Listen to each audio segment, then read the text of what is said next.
using Powtoon.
Created using Powtoon. Halo semuanya, bertemu lagi dengan kami. Di sini kami akan membahas mengenai latihan grup. Sebelumnya, perkenalkan, kami berdua. Saya Gabriela Kurnia Dewayani dengan NIM 1914140414. Dan saya Teresia Astika Pramudita dengan NIM 1914144031. Nah, pada kesempatan kali ini kita akan membahas soal diberikan himpunan C yang beranggotakan min1, 1, min I, dan I pada operasi perkalian yang didefinisikan I kali I sama dengan min1. Buktikan bahwa himpunan C pada operasi perkalian membentuk struktur grup. Untuk membuktikan himpunan C itu membentuk struktur grup atau tidak, kita memerlukan 4 aksioma. Yang pertama, kita akan melihat apakah himpunan C itu bersifat tertutup. Yang kedua, kita akan melihat apakah himpunan C itu bersifat asosiatif. Yang ketiga, kita akan melihat apakah himpunan C itu mempunyai elemen identitas. Dan yang keempat, kita akan melihat apakah himpunan C itu mempunyai inverse. Nah, untuk menyelesaikan soal tadi, untuk membuktikan bahwa himpunan bilangan C dengan operasi perkalian membentuk struktur grup atau tidak, itu bisa diselesaikan dengan menggunakan tabel Cayley. Nah, di sini ditulis terlebih dahulu himpunan C yang beranggotakan 1, min 1, I, dan min I. Di sini 1 dikalikan dengan 1, kemudian 1 dikali min 1 itu min 1, 1 dikali I, 1 dikali min I, min 1 dikali 1, min 1, min 1 dikali min 1, min 1 dikali I, min I, min 1 dikali min I dikali 1 I dikali min 1 min I kali I min 1, I dikali min I adalah min I kuadrat, min I dikali 1 min I dikali min 1 I, min I dikali I min I kuadrat, dan min I dikali min I adalah I kuadrat. Selanjutnya adalah pembuktian. Yang pertama, pembuktian bahwa tabel Cayley tersebut bersifat tertutup. Dapat dilihat di sini bahwa himpunan bilangan C yang dilengkapi dengan operasi perkalian itu bersifat tertutup karena ketika dioperasikan dengan operasi perkalian, hasilnya masih di dalam himpunan C, yaitu 1, min 1, I, dan min I. Lalu bagaimana di sini untuk min I kuadrat dan I kuadrat? Min I kuadrat dapat dituliskan menjadi min dalam kurung min 1 kuadrat. Maka hasilnya min dari min 1 atau sama dengan 1. Untuk I kuadrat itu dapat ditulis menjadi akar dari min 1 kuadrat atau sama saja dengan min 1. Maka himpunan bilangan C dengan operasi perkalian bersifat tertutup. Yang selanjutnya, pembuktian bersifat asosiatif. Himpunan C yang dilengkapi dengan operasi perkalian, di mana operasi perkalian tersebut berlaku sifat asosiatif. Dan pada tabel Cayley sudah terlihat bahwa operasi bersifat tertutup. Maka dapat dipastikan bahwa operasi perkalian pada himpunan C merupakan semigrup, atau dapat dikatakan himpunan bilangan C dengan operasi perkalian bersifat asosiatif. Lalu pembuktian yang ketiga yaitu himpunan C itu mempunyai elemen identitas. Nah, di sini kita dapat melihatnya menggunakan tabel Cayley. Nah, triknya adalah kita dapat melihat pada pengisian di kolom pertama dan baris pertama. Di sini kita mendapatkan 1 dikali 1 sama dengan 1. Nah, 1 di sini merupakan elemen identitas pada himpunan C. Sehingga himpunan C mempunyai elemen identitas yaitu 1. Lalu yang keempat, kita akan membuktikan apakah himpunan C ini mempunyai invers atau tidak. Nah, menurut aksioma, A seter A inverse sama dengan E, dan A inverse seter A sama dengan E. Sebelumnya kita sudah mengetahui bahwa elemen identitasnya atau E itu adalah 1.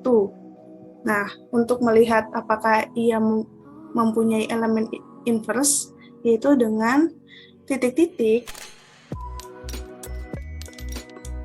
dikalikan dengan A inverse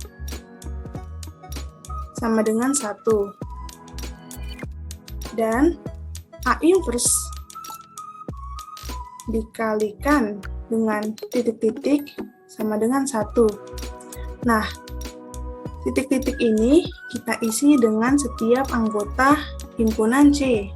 Karena himpunan C itu merupakan himpunan yang berhingga, kita perlu melihat inversnya di setiap anggota himpunan C. Nah, yang pertama, 1 dikali A inverse sama dengan 1, sehingga A inverse-nya itu adalah 1. Dan A inverse dikali 1 sama dengan 1, sehingga didapat A inverse-nya itu adalah 1. Dan 1 ini masih berada di dalam himpunan C. Lalu, min 1 dikali A inverse sama dengan 1, sehingga A inverse-nya adalah min 1, dan A inverse dikali min 1 adalah 1, sehingga didapat A inverse-nya sama dengan min 1. Min 1 juga masih merupakan anggota pada himpunan C. Lalu yang ketiga, I dikali A inverse sama dengan 1, dan didapatkan A inverse-nya sama dengan min I. Dan A inverse dikali I sama dengan 1, sehingga didapat A inverse-nya sama dengan min I. Min I juga masih berada di dalam anggota himpunan C. Lalu, min I dikali A inverse sama dengan 1, sehingga A inverse-nya sama dengan I. Dan A inverse dikali min I sama dengan 1, sehingga A inverse-nya sama dengan I. I juga merupakan anggota pada himpunan C. Karena setiap inverse-nya itu merupakan anggota pada himpunan C, sehingga dapat dikatakan himpunan C ini mempunyai inverse di setiap elemennya. Nah, maka dapat disimpulkan karena himpunan C yang beranggotakan min 1, 1, min I, dan I, yang dilengkapi operasi perkalian memenuhi keempat aksioma tersebut, maka himpunan C yang dilengkapi operasi perkalian membentuk struktur grup, atau dapat dinotasikan seperti ini. Sekian pembahasan dari kami, semoga pembahasannya dapat dimengerti dan bermanfaat bagi kalian semua. Jika ada salah kata, mohon dimaafkan. Terima kasih. Selamat pagi, selamat siang, selamat sore, dan selamat malam dimanapun kalian berada. Pada kesempatan kali ini, kami akan melakukan pembahasan latihan soal terkait grup dan grup abelian. Pertama-tama, izinkanlah kami memperkenalkan diri. Saya Gabriela Kurniadewayani dengan NIM 1914141014. Dan saya Teresia Astika Pramudita dengan NIM 1914141031. Nah, pada kesempatan kali ini, kita akan membahas U12 yang dilengkapi dengan operasi perkalian modulo 12. Nah, didefinisikan U12 merupakan himpunan bilangan bulat positif kurang dari 12 dan relatif prima dengan 12. Anggota dari U12 sendiri yaitu kelas ekuivalensi 1 modulo 12, kelas ekuivalensi 5 modulo 12, kelas ekuivalensi 7 modulo 12, dan kelas ekuivalensi 11 modulo 12. Lalu, tunjukkan apakah U12 yang dilengkapi operasi perkalian modulo 12 membentuk struktur grup. Dan jika iya, apakah U12 merupakan grup abelian? Nah, untuk menjawabnya di sini bisa menggunakan aksioma. Yang pertama, bersifat tertutup, yang kedua bersifat asosiatif, yang ketiga mempunyai elemen identitas, dan yang keempat mempunyai inverse. Lalu, persoalan tersebut dapat diselesaikan dengan tabel Kelly. Yang pertama di sini kelas ekuivalensi 1 modulo 12 dikalikan dengan kelas ekuivalensi 1 modulo 12, hasilnya adalah kelas ekuivalensi 1 modulo 12. Lalu kelas ekuivalensi 5 modulo 12 dikalikan dengan kelas ekuivalensi 1 modulo 12, hasilnya adalah kelas ekuivalensi 5 modulo 12. Kelas ekuivalensi 7 modulo 12 dikalikan dengan kelas ekuivalensi 1 modulo 12, hasilnya adalah kelas ekuivalensi 7 modulo 12. Kelas ekuivalensi 11 modulo 12 dikalikan dengan kelas ekuivalensi 1 modulo 12, hasilnya adalah kelas ekuivalensi 11 modulo 12, dan begitu seterusnya. Pembuktian. Yang pertama terbukti bahwa U12 dengan operasi perkalian modulo 12 itu bersifat tertutup. Karena ketika setiap anggota himpunan U12 dioperasikan dengan operasi perkalian modulo 12, hasilnya masih di dalam himpunan U12 itu sendiri, yaitu kelas ekuivalensi 1 modulo 12, kelas ekuivalensi 5 modulo 12, kelas ekuivalensi 7 modulo 12, dan kelas ekuivalensi 11 modulo 12, seperti tabel Kelly ini. Lalu selanjutnya, himpunan U12 itu bersifat asosiatif, karena U12 merupakan himpunan bagian sejati dari bilangan bulat modulo 12, di mana himpunan bilangan bulat modulo 12 itu merupakan himpunan bagian sejati dari himpunan bilangan bulat modulo N. Pada operasi perkalian, himpunan bilangan bulat modulo N itu bersifat asosiatif, sehingga dapat dikatakan U12 yang dilengkapi dengan operasi perkalian itu bersifat asosiatif. Lalu, yang ketiga, kita akan membuktikan apakah U12 itu memiliki elemen identitas atau tidak. Nah, pada tabel Kelly kita dapat melihat bahwa elemen identitas dari U12 adalah kelas ekuivalensi 1 modulo 12. Sehingga himpunan U12 memiliki elemen identitas yaitu kelas ekuivalensi 1 modulo 12.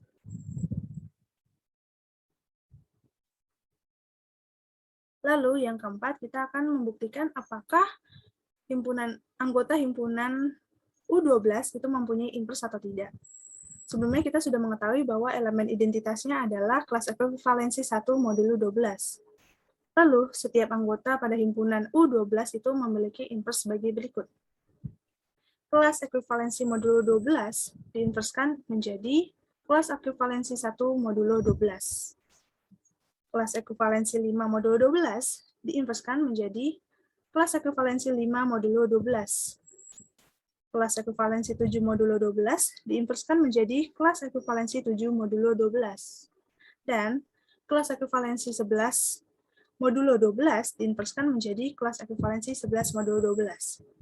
Sehingga setiap anggota pada himpunan U12 itu memiliki invers, di mana setiap anggota himpunan U12 itu memiliki invers yang juga merupakan anggota dari himpunan U12 itu sendiri.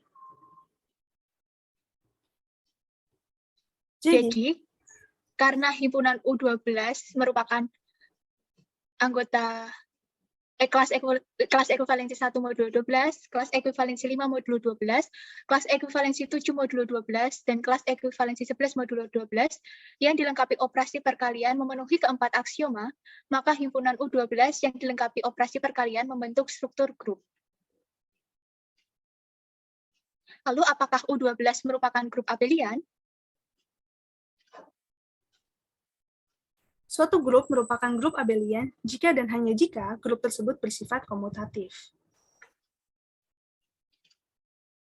Nah, untuk menunjukkan apakah grup tersebut bersifat komutatif, kita dapat menyelesaikannya dengan menggunakan bantuan tabel Kelly dengan melihat diagonal utamanya. Di sini, diagonal utamanya adalah ini, yang saya gariskan merah.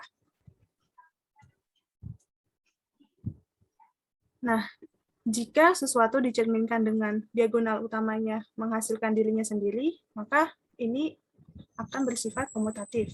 Seperti contohnya, kelas ekuivalensi 5 modulo 12 dicerminkan menjadi kelas ekuivalensi 5 modulo 12. Dan itu menjadi dirinya sendiri.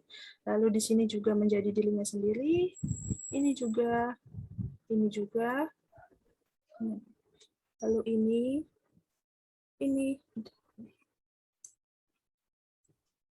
Karena dicerminkannya menghasilkan dirinya sendiri, maka dapat dikatakan himpunan U12 itu bersifat komutatif.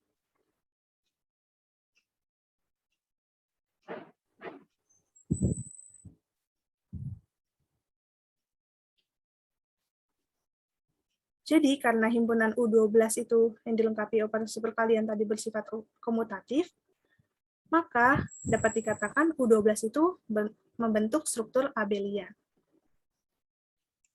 Nah, sudah terjawab ya mengenai latihan soal grup dan grup abelian. Dan untuk selanjutnya akan dibahas mengenai latihan soal grup permutasi dan grup abelian.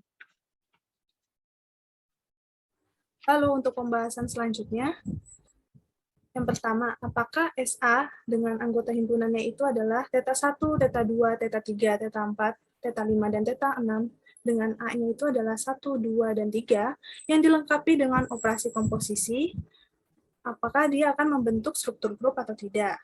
Nah, jika iya, maka SA itu disebut sebagai grup permutasi atau grup simetri. Dan yang kedua, apakah SA dengan anggota himpunannya adalah θ1, θ2, θ3, θ4, θ5, dan θ6 yang dilengkapi dengan operasi komposisi, apakah dia akan nanti membentuk struktur grup abelian. Nah, untuk menunjukkan SA membentuk struktur grup, kita membutuhkan 4 aksioma. Yang pertama, bersifat tertutup. Yang kedua, bersifat asosiatif. Yang ketiga, memiliki elemen identitas. Dan yang keempat, setiap elemen SA itu memiliki invers. Yang selanjutnya adalah pengisian tabel Kelly. Untuk mengisikannya, kita harus mencari theta 1 sampai theta 6. Theta 1 mempunyai matriks 1, 2, 3, 1, 2, 3, di mana baris pertama merupakan kodomain dan baris kedua merupakan range. Kemudian theta 2 memiliki matriks 1, 2, 3, 1, 3, 2. Theta 3 memiliki matriks 1, 2, 3, 2, 1, 3. Theta 4 memiliki matriks 1, 2, 3, 2, 3, 1. Theta 5 memiliki matriks 1, 2, 3, 3, 1, 2. Dan theta 6 memiliki matriks 1, 2, 3, 3, 2, 1. Untuk contohnya di sini, mencari theta 4 bundaran theta 3, sama dengan matriks dari theta 4 bundaran dari matriks theta 3. Yang pertama mencari theta 4 bundaran theta 3, 1, sama dengan theta 4, theta 3, 1. Theta 3, 1, di sini 2, maka sama dengan theta 4, 2. Theta 4, 2 itu sama dengan 3. Kemudian mencari theta 4 bundaran theta 3, 2. Sama dengan theta 4, theta 3, 2. Theta 3, 2 di sini 1, maka sama dengan theta 4, 1. Theta 4, 1 sama dengan 2.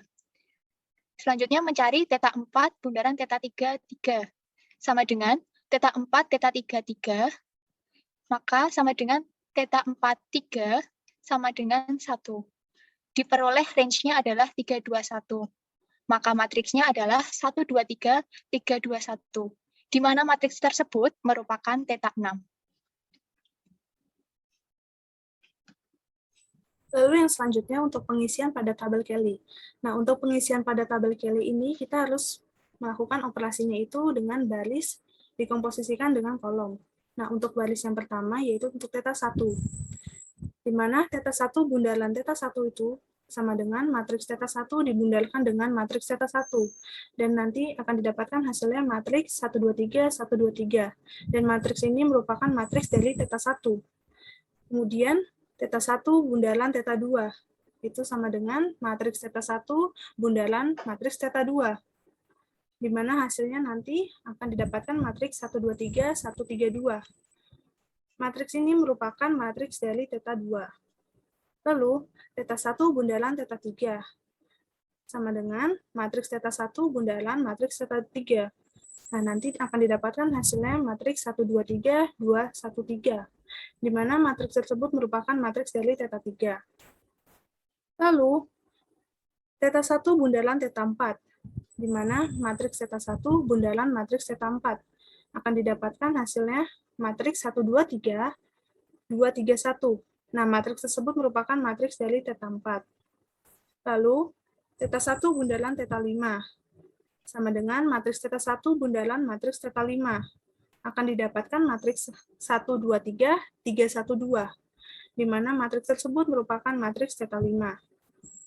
Kemudian, theta 1 bundaran theta 6. Sama dengan matriks theta 1 bundaran matriks theta 6. Akan didapatkan hasilnya matriks 1, 2, 3, 2, 3, 1. Nah, matriks ini merupakan matriks dari theta 6. Yang selanjutnya, theta 2 bundaran theta 1. Sama dengan matriks theta 2 bundaran matriks theta 1. Diperoleh matriks 1, 2, 3, 1, 3, 2, di mana matriks tersebut merupakan theta 2. Lalu theta 2 bundaran theta 2 sama dengan matriks dari theta 2 bundaran matriks dari theta 2. Diperoleh matriksnya 1, 2, 3, 1, 2, 3, di mana matriks tersebut merupakan theta 1. Lalu theta 2 bundaran theta 3 sama dengan matriks theta 2 bundaran matriks theta 3. Diperoleh matriks 1, 2, 3, 3, 1, 2, di mana matriks tersebut merupakan theta 5. Theta 2 bundaran theta 4 sama dengan matriks theta 2 bundaran matriks theta 4 sama dengan matriks 1, 2, 3, 3, 2, 1, di mana matriks tersebut merupakan theta 6. Lalu theta 2 bundaran theta 5 sama dengan matriks theta 2 bundaran matriks theta 5. Diperoleh matriksnya 1, 2, 3, 2, 1, 3, di mana matriks tersebut merupakan theta 3. Lalu theta 2 bundaran theta 6 sama dengan matriks theta 2 bundaran matriks theta 6, diperoleh matriks 1, 2, 3, 2, 3, 1, di mana matriks tersebut merupakan teta 4. Lalu, yang selanjutnya, teta 3 bundaran teta 1 sama dengan matriks teta 3 bundaran matriks teta 1. Nanti akan didapatkan matriks 1, 2, 3, 2, 1, 3. Matriks ini merupakan matriks dari teta 3.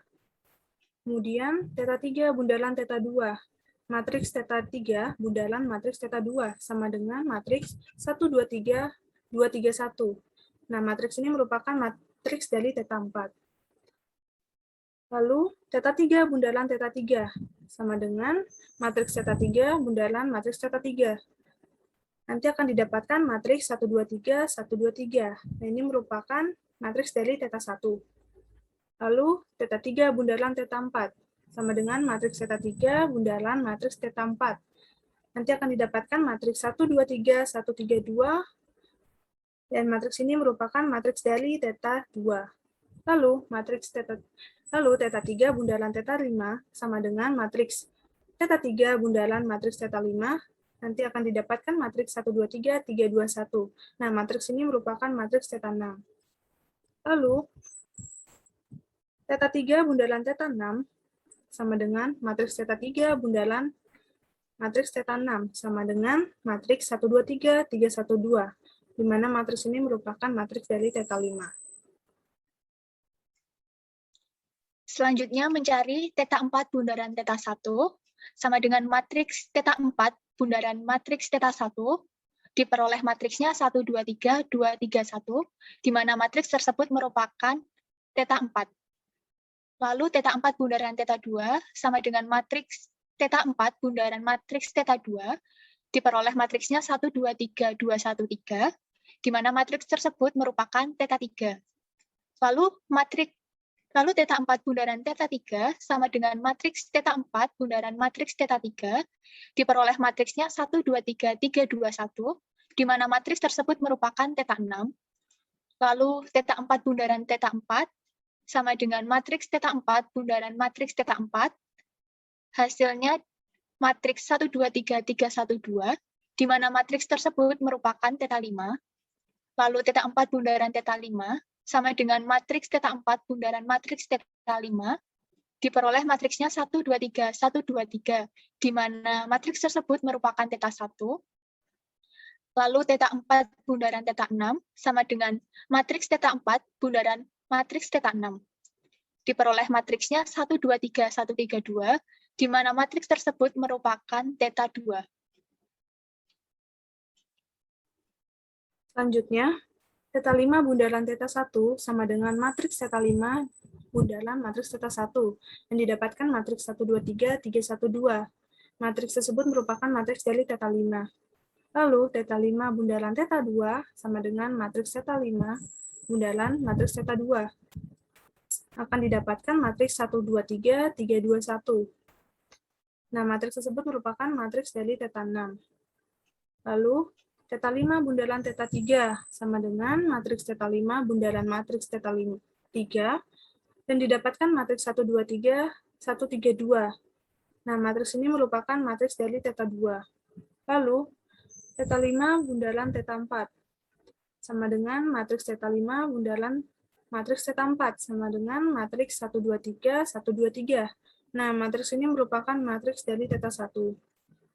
Lalu, teta 5 bundaran teta 5 sama dengan matriks teta 5 bundaran matriks teta 5, dan didapatkan matriks 1, 2, 3, 2, 3, 1, di mana matriks ini merupakan matriks dari teta 4.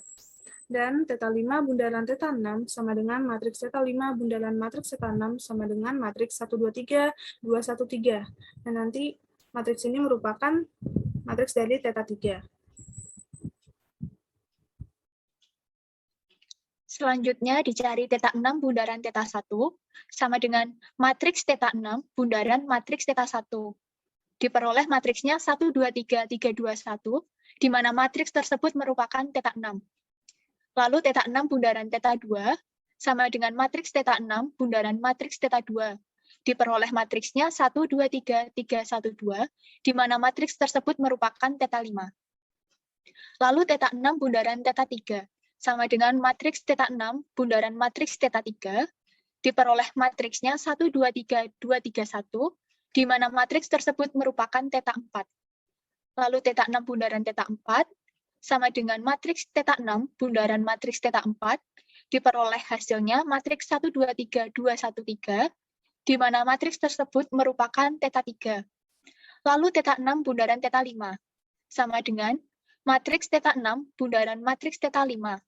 Diperoleh matriksnya 1, 2, 3, 1, 3, 2, di mana matriks tersebut merupakan θ2, dan θ6 bundaran θ6 sama dengan matriks θ6 bundaran matriks θ6. Diperoleh matriksnya 1, 2, 3, 1, 2, 3, dan matriks tersebut merupakan θ1.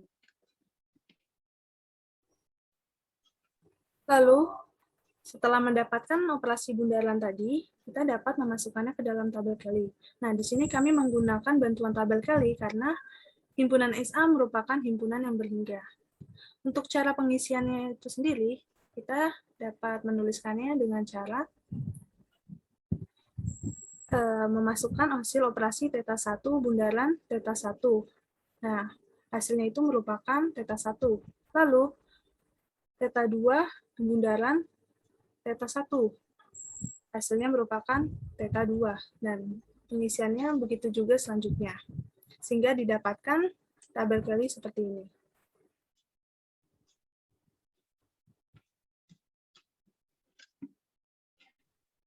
Lalu pembuktian grup. Yang pertama, terbukti bahwa bersifat tertutup. Karena ketika himpunan SA yang beranggotakan θ1, θ2, θ3, θ4, θ5, dan θ6 dioperasikan dengan komposisi, hasilnya masih berada di dalam himpunan SA. Seperti tabel Kelly ini. Selanjutnya, terbukti bahwa bersifat asosiatif. Karena operasi komposisi pada suatu fungsi bersifat asosiatif, sehingga operasi komposisi pada permutasi A juga bersifat asosiatif. Lalu selanjutnya, himpunan SA itu memiliki elemen identitas. Nah, pada pembuktian kali ini kita dapat melihatnya pada tabel Kelly, dan didapatkan himpunan elemen identitas dari himpunan SA adalah θ1.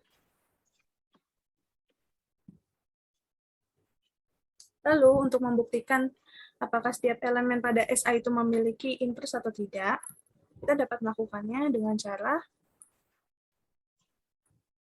titik-titik bundaran A inverse. Nanti hasilnya akan identitasnya. Nah, sebelumnya kan kita sudah mendapatkan identitasnya itu merupakan θ1. Nah, sehingga kita melihat di tabel Kelly-nya itu dengan cara melihat hasil bundarannya yang menghasilkan θ1. Nah, seperti ini. Nah, titik-titik di sini kita dapat mengisikannya dengan θ1, θ2, θ3, θ4, θ5, dan θ6. Nah, untuk θ1 itu sendiri, kita dapat melihat inversnya adalah θ1. Lalu, untuk θ2, kita dapat melihat inversnya adalah θ2. Lalu, untuk θ3, kita dapat melihat inversnya adalah θ3.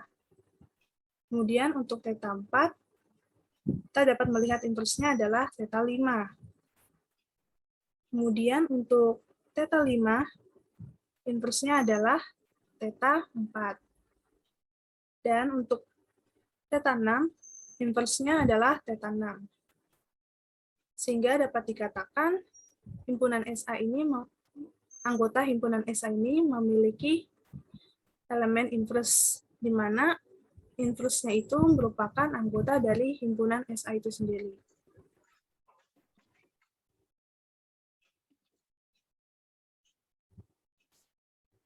Jadi, karena himpunan SA yang beranggotakan θ1, θ2, θ3, θ4, dan θ5, dan θ6 yang dilengkapi dengan operasi komposisi memenuhi keempat aksioma, maka dapat dikatakan himpunan SA ini membentuk struktur grup.